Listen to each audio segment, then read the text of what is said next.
Hey, it's Mark here from Make Him Yours, and today I was inspired to do a video by a story that happened to a client and also something that happened to me.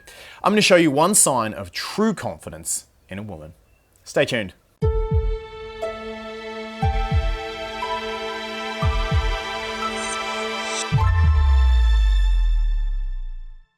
I was inspired to do this video by a couple of client stories that have come up in recent weeks. The first one was last night. It was a client who had been messaging a man online, but about a week ago, the conversation had fizzled. Now, she showed me the conversation, and the conversation fizzling was kind of her fault. She hadn't really continued it, and the man had stopped replying.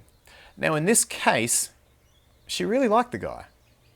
She really liked his profile, and she really did want to meet up with him. But it had now been a week, and I said to her, "You need to message him again."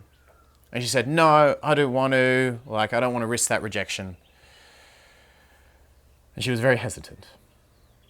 The second client was a client who came to me a couple of weeks ago for her discovery call. She was a beautiful young woman, and she said, "I think that my boyfriend, or the guy that I've at least been seeing for a few months, who things have been going great with, is about to break up with me.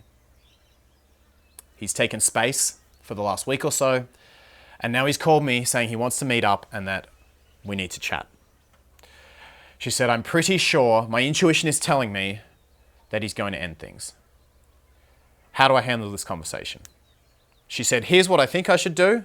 I should go out there, go up to him, show him my self-respect, and before anything else happens, I should say I wouldn't want to be with anyone who doesn't want to be with me, and that I should jump the gun to show him my self-respect." What do these two clients have in common?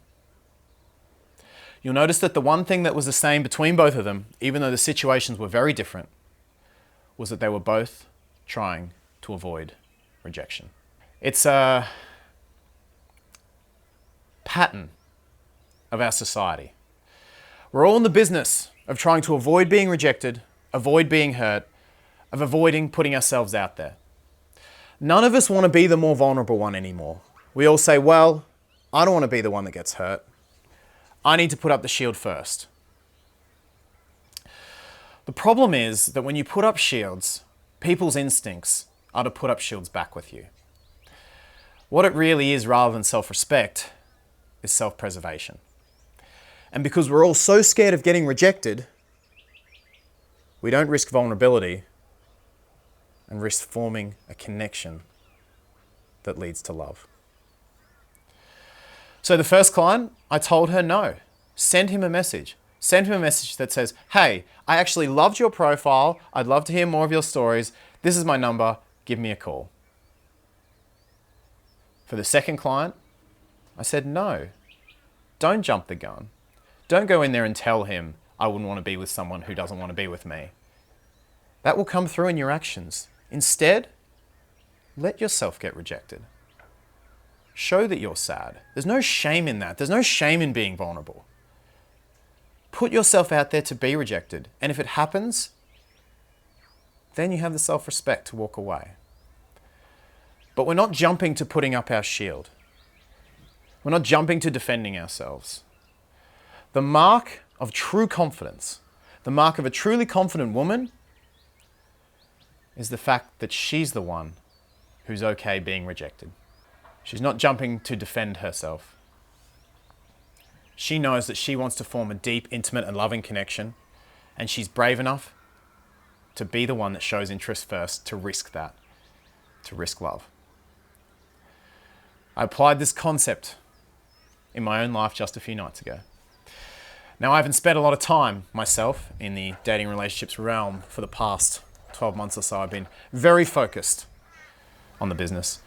But every now and then I'll find myself out at a club, and I did so just a few nights ago. During this time, I made eyes with a particular woman. She made eyes back, and we had a little bit of a dance. It was pretty clear throughout the night that we were eyeing each other off. Later on in the night, I walked over to her, and we danced more. We spent some time together. And then suddenly at one moment, and I'm not sure why, she turned, spun around, and walked away. I was a little confused, but it felt cold. My intuition was telling me something was off. But I liked this woman. I was attracted to her, and I definitely wanted to get her number and see her again. And so I beckoned her over a couple more times over the next hour or so, and each time she wouldn't come. And I was then put at a crossroads. Had I been rejected? I really wasn't sure. And this is the point where most of us will go, well, I don't want to risk it. I don't want to risk getting rejected, so I'll just go do my own thing. But no, I wanted to see this woman again. So I decided, this is it. Put your neck on the line. I walked straight over to her, beelined halfway across the club, and I said, would you like to dance with me? I'd love to keep dancing with you. She looked at me, and she shook her head. And I said, thank you. And I walked away very freaking happy, because I knew that I wasn't going home with a single doubt. I knew that I'd put myself on the line, and I knew that I'd never have to wonder. And just like my client who sent this guy a message online, just like the other client that called me up and showed her man honesty and integrity and showed that she didn't want things to end, none of us walked away with any doubts. None of us walked away with any wonders, and we all knew that we gave it our all. Embrace rejection in your life. Embrace it in your dating. Don't keep putting yourself out there to the same person and throwing your interest at someone who doesn't deserve it. But never be scared to embrace rejection and to tell someone how you really feel. The mark of a truly confident woman is to risk being vulnerable and is to risk rejection. You just still have to have the self-esteem to walk away when it isn't reciprocated. Well, that's the video. Thank you. What do you think? Thoughts, comments, questions? Let me know all below. Give the video a thumbs up and hit that big red subscribe button. Share it around with your friends if you agree with this concept and agree that we all need to be more vulnerable and put our necks on the line a little more in our dating. Thank you again for watching, and I'll see you in the next video very soon.